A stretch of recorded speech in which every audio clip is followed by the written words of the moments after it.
김명윤 소장 모셨는데요. 노무현 장학생이잖아요. 네. 이준석이가. 노무현 장학생이는 거는 국가 장학생이잖아요. 그렇죠. 개인 장학생이에요. 사설 장학생이 아닙니다. 네. 그럼 국가 돈이 들어가는 거 아니야. 그러면 뭔가 뭐 옵션 같은 거 있어요. 예를 들어서 군대도요. 그런 식으로 가는 게 있어요. 그러면 일정 기간 복무해야 돼. 맞아요. 혜택을 주는 거니까. 그다음에 노무현 장학생이면 예를 들어서 끝나고 와서 어디 근무를 한다든가 아니면 무슨 국가를 위한 논문을 낸다든가 연구 실적을 낸다든가 이게 있을 텐데 없나요? 아, 그래서 지금 한 번은 시작은 아마 노무현 1호 장학생으로 한번 가는 걸 한번 잡아봤어요. 그러니까 이준석이 노무현 1호 장학생을 받고 4년의 장학금을 받고 통째로 4년 장학금을 받고 갔어요. 그러면 보통 말씀하신 것처럼 와서 한국에 이과 쪽, 이공계 쪽으로 기여를 해야 되잖아요. 그래서 장학금 준 거야. 그렇게 하나도 국고가. 없고 바로 정치 양아치로 풀리고 정치 촉법 소년으로 풀렸잖아요. 촉법 소년. 네, 정치 촉법 소년. 새로운 별명 하나 나왔습니다. 정치계 촉법 소년으로 풀렸는데 이거는 국가적으로 회수해야 되는 프로그램이라고 저는 봐요. 그렇지 않아요? 그러네. 그런데 보면 지금 2012년부터 2012년 이후부터 신규 선발된 대통령 과학 장학생 이준석이 받았던 그 과학 장학생이 의무 종사 기간이 있어요. 아, 그러니까 그런 게 있어야지. 있어야 돼요. 제가 의무 종사 기간이 어떻게 되는 거예요? 자세히 한번. 연구 장려금 지급 횟수 곱하기 6개월 곱하기 30일 이렇게 계산해서 그게 의무 기간으로 잡는 거예요. 그러면은 4년 장학금을 받았으면 어떻게 네. 되는 거예요? 계산. 4년 장학금에 그 이제 곱하기 6개월을 해야 되겠죠. 거기 플러스 6개월. 네네네. 그러면 4년 플러스 6개월. 네. 그다음 봉사해야 된다는 거예요? 그렇죠, 아니면 그렇죠. 어디서 봉사해야 되는 그러니까 뭐 그런 거기에 관련된 업체. 관련된 업체. 네. 그리고 얘를 안 했을 시에는 환수합니다.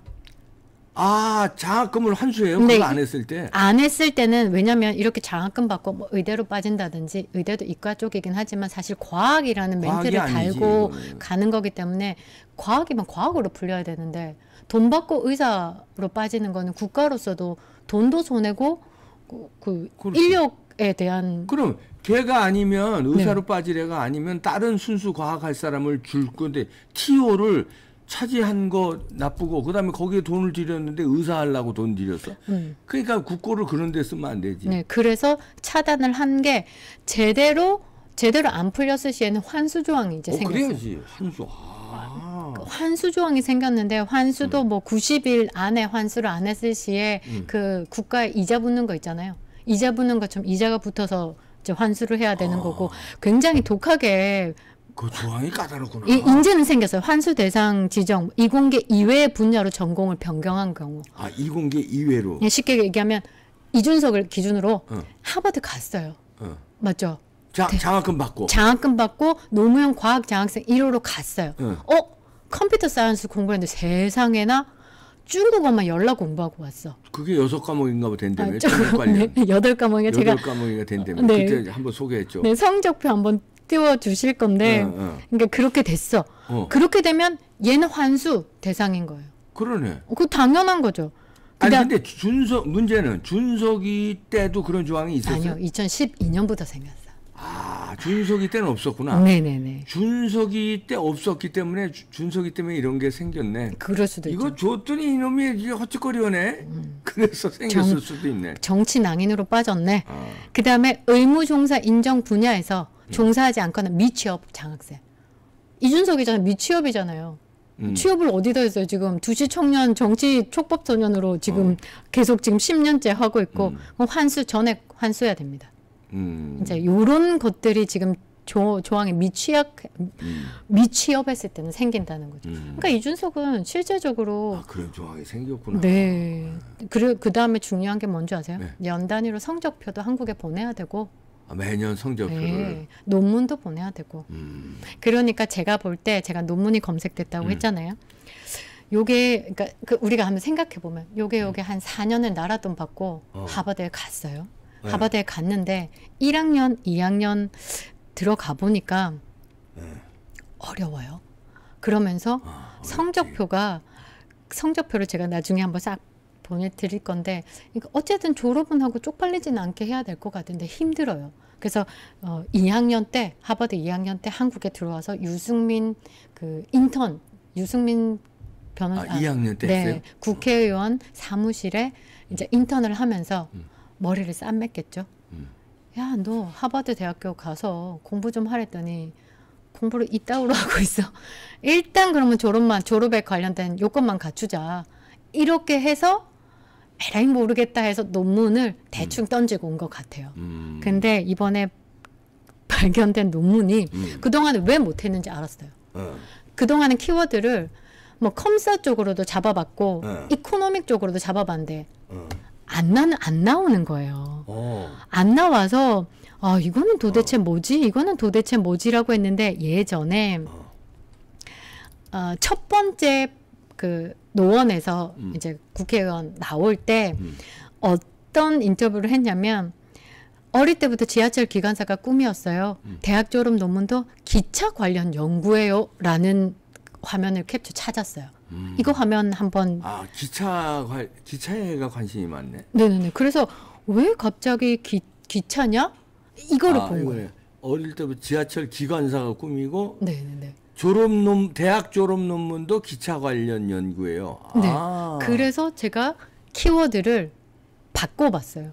키워드를 바꿔보니까 이준석 논문이 검색이 되는 거예요. 그래서 찾았는데 조금 뜬금없습니다.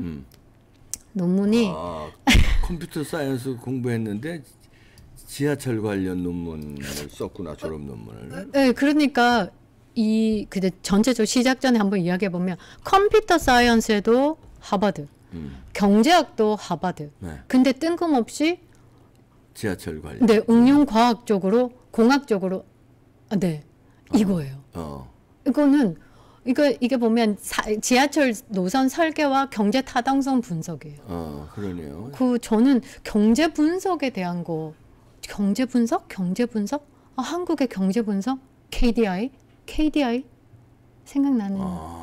유승민이네. 네. 거기서 유승민의 사무실에서 인턴할 때 그 자료를 가지고 논문을 썼을 가능성이 있네요. 저는 그렇게 보는 게 왜냐면 4학년 때 그 성적표를 보시면요.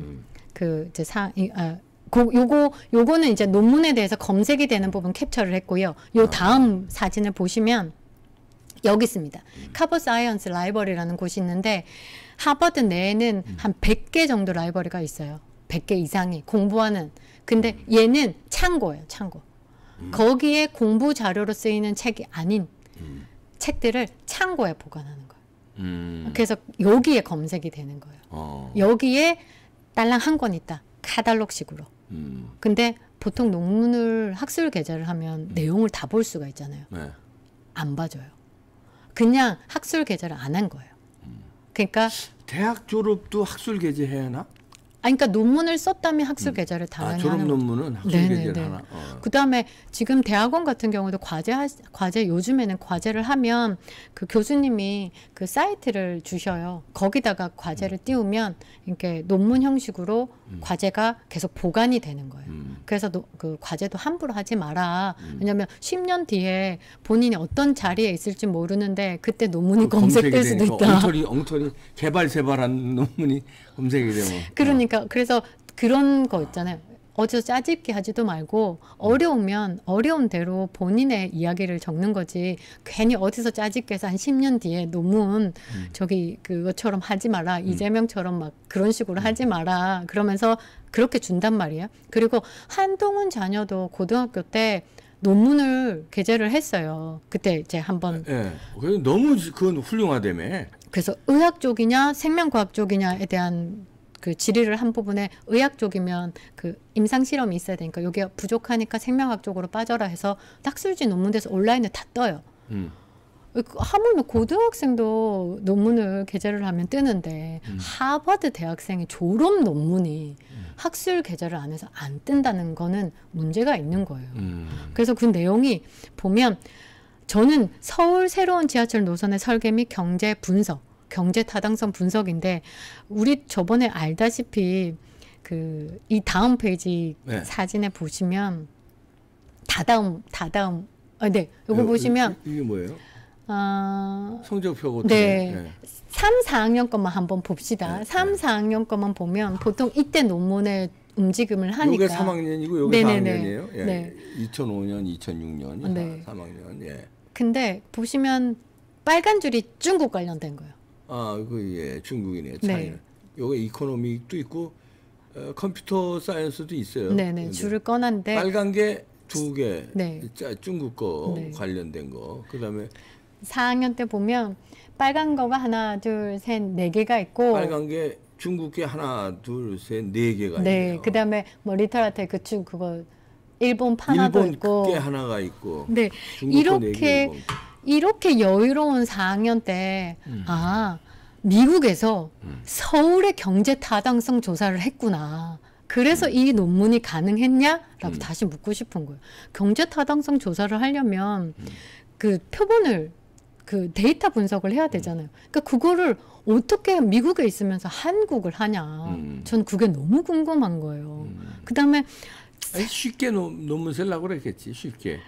그러니까 저 지하철 그거 저 자료 받아다가 그거 대충 이렇게 하고 그러니까 쉽게 쓰려고. 그러니까 짱구를 굴린 거예요. 그렇죠. 그러니까 인생을 너무 쉽게 보는 거야. 그래서 제가 볼 때는 이게 그 안에 52장의 그 논문이 검색은 안 되면서 그냥 그런 카탈로그식으로 52장짜리인데 그 사파는 28cm짜리 그림은 한 장이 포함되어 있다. 이렇게 뜨거든요. 네. 그러니까 보니까 제가 볼 때는 이게 응용과학 쪽으로 파트가 나와서 두 가지예요. 두 가지. 한 가지는 이준석이 컴퓨터 사이언스 천재, 경제학 천재, 이젠 응용과학까지 천재. 응용과학까지. 네. 논문을 지도 교수 하나 없이 지도 교수가 없어요. 아니 자기 말로 집중 연구, 조인트 컨센트레이션을 컴퓨터하고 경제학을 했으면 그러면 졸업 논문은 그 둘을 융합하든지 둘 중에 하나 해야 되는데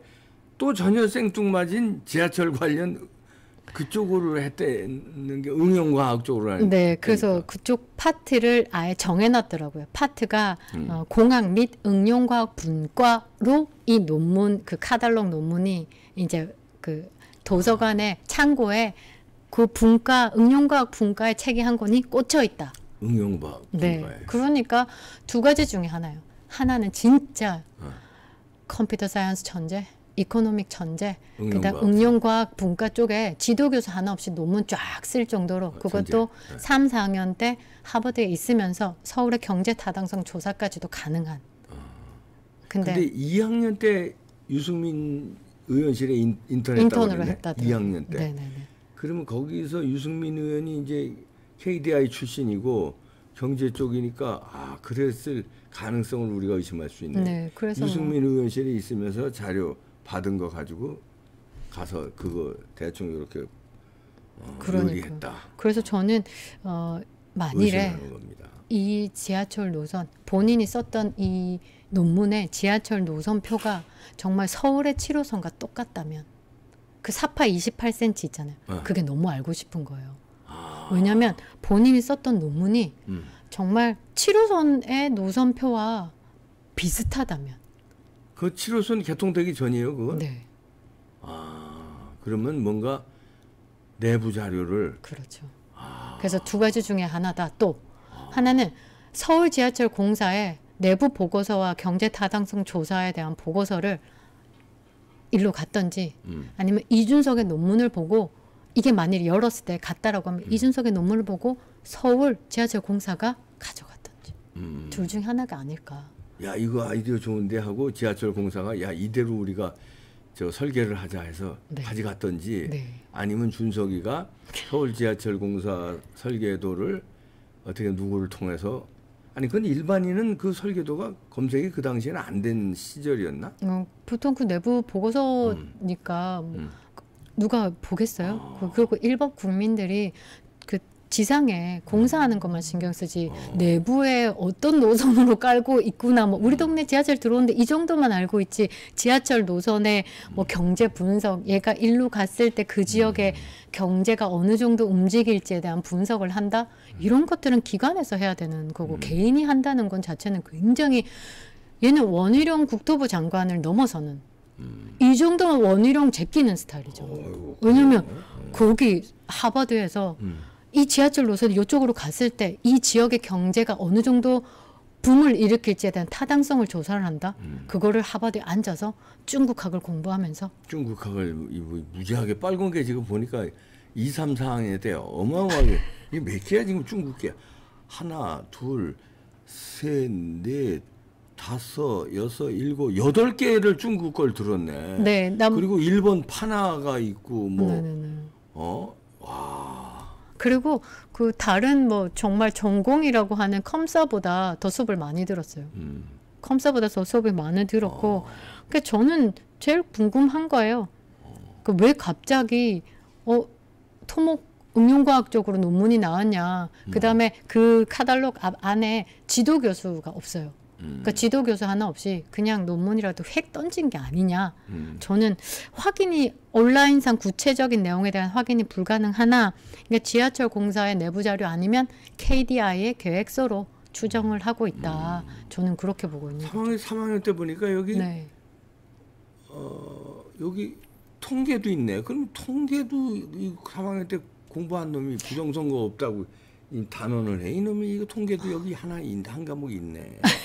그다음에 1학년 때도 수학 쪽에 수업은 하나 듣고 있는데 저거는 전공이 아니라 교육 과목, 그러니까 교양 과목으로도 빠져 있고, 네, 뭐 그리스 문학부터 시작해서 뭐 그리스 히스토리, 네네네.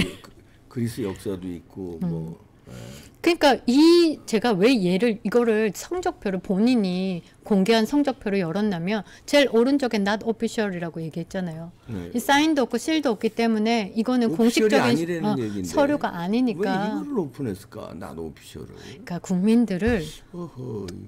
국민들을 우습게 본 거라고 저는 봐요. 그러니까 이런 말도 안 되는 하버드 학생이 요거까지 안 읽을 줄 알았나? 나도 오피셜 안 읽고 그냥 대충 이렇게 놓으면 야 이거 복잡하니까 무슨 성적 증명서 같다 이렇게. 그렇죠. 여기 뭐 ABCD fail 이런 것만 가리면 내가 공부한 거 맞아. 나도 오피셜이 이렇게 있는데. 그러니까 나 공부한 거 맞아를 포인트로 던졌는데 우리는 펼쳐서 어떤 공부를 했냐를 보는 거고 그리고 3, 4학년 때 왜 컴사 1학년이 듣는 걸 들었으며 이거는 학점 인정이 저쪽에서 이제 2학년 때 fail 실패해서 또 2번 들은 거기 때문에 전체 학점에서는 2개가 아니고 하나죠. 네네네. 그러니까 그러네. 2학년 때 여기 똑같은 애. 네.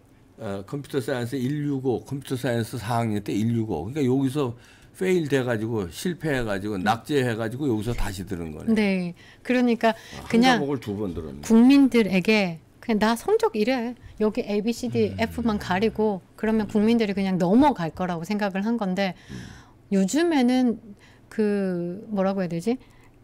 유학한 학생들도 많고 사실 이런 부분에 대해서는 이제 문제가 있는 거를 다들 알잖아요.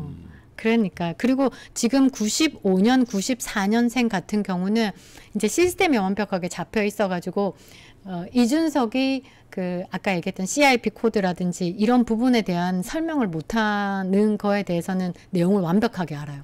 그래서 보통 댓글이 달리는 게 보면 확실하게 이 부분에 대해서 아는 사람들이 댓글을 달거든요. 요거 다음 페이지 보시면 저희 댓글에 이렇게 달려요. 미국 대학에서 유학생 전공 CIP 코드가 쓰이는 이유는 전공을 마치고 졸업 후 미국에서 일할 수 있는 OPT 때문이다. 그런데 이준석 내셔널 스튜어던트 클리어닝 하우스에는 이코노믹 클립 코드가 기재돼 있지. CIP 코드가 기재되지 않았다. 기재돼 있다. 기재돼 있다. 근데 아까 그 4점 아까 번호 그 부분에 대해서 이제 설명을 하기에는 뒷부분에 있는 게 이코노믹은 컨센트레이션, 메이저, 조인트 컨센트레이션 절대 안 된다. 메이저도 아니고 마이너도 아니기 때문에 아마 설명을 못 할 거다. 이 부분에 대해서 일반인들이 이건 알아요. 미국에서 유학한 사람이 쓴 거네. 네네네. 그거 아니면 알지는 못하는 거예요. 그러니까요. 그러니까 근데 저희 폴리티코의 댓글들이 수준이 전문가 높네. 수준이에요. 댓글 보면 깜짝 놀랄 때 많아요. 저도 그래요. 네. 내가 모르는 것도 내가 이 박사님 틀렸습니다. 그러면서 그 팩트 있잖아요. 네네. 하다 보면 막 주저리 떨면 연도가 틀린다든지 뭐 틀렸습니다. 턱 이렇게 나와요. 손짓해서 찾아보면 댓글이 맞는 거야. 맞아요. 그래서 수준이 높습니다. 네. 댓글만 조합해서 이제 우리가 뭐 법적인 방어를 한다든지 법적인 부분에 뭐 다시 이 부분에 대해서는 클리어하게 얘기해 주세요라고 다 내밀어도 아마 저쪽에서는 서류가 준비가 안 될 것 같지 않냐. 그럼요. 그러니까 왜냐하면 그때 당시에 대한민국과 지금의 대한민국이 또 다르고 그때는 이제 이준석이 처음에 막 포인트가 하버드였지. 그동안에 십몇 년 동안 이 못된 짓 했잖아요. 아까 계속 촉법소년 제가 요거 좀 밀려고. 촉법소년. 촉법소년. 정치계의 촉법소년. 네. 이준석. 그런 짓을 하면서 국민들에게 진짜 마음을 돌리는 감정을 상하거나 마음을 돌리고 이제 반하는 짓을 많이 했잖아요. 어제까지도 유혈 입성을 한다는 말을 하고 뭐 정말 이런 식으로 하다 보니까 이제 관심이 없고 그냥 저거 그냥 아유 뭐 하버드 나왔겠지 그래 알았어 니 잘났어 하던 국민들도 그거는 아니다 이러면서 이제 집어주시는 거죠. 정보에 대한 그 관리가 전혀 안 되는 애구나. 이 국민들의 정보 그다음에 어떤 이런 뭐 졸업증명서든지 이런 어떤 정보에 대한 관리가 아까 조금 전에 성적증명서 다시 한번 봐주세요. 여기 보니까 얘가 이 낙제를 한 거, 이게 페일한 게 실패한 게 2학년 때 있어요. 165잖아요. 요게 네네네. 요게 컴퓨터 사이언스 165인데 인포메이션 매니지먼트 정보 관리야. 정보 관리가 안 됐네. 여기서 학점을 못 따서 4학년 때 다시 갱신이 한 과목을 그러니까 2년에 걸쳐서 들어야만 웬만한 사람 다 이거 성공하는데 야 하다못해 C 학점이라도 받는데 그러니까요. 예, 그리고 인생이 낙제를 했다는 거네. 인생이 다 편법이야 보면. 정보 관리가 안 되네. 그리고 왜 정보 관리가 안 되는 줄 아세요? 우리는 댓글을 비난의 댓글도 받아들이고 그 뭐 좋은 댓글 같은 건 취합하잖아요. 그러니까 이준석의 그 유튜버의 비난의 댓글을 삭제하기 바쁘잖아요. 그래서 이게 한번 통계라기보다는 어떤 식인지 한번 분석을 해봤는데 7시 이후에는 아마 그 댓글 관리하시는 분 퇴근을 하시나 봐요. 지금 유튜브 얘기하는 거예요? 네네네. 자 그럼 다시 한번 유튜브 얘기. 이준석 유튜브를 합니다.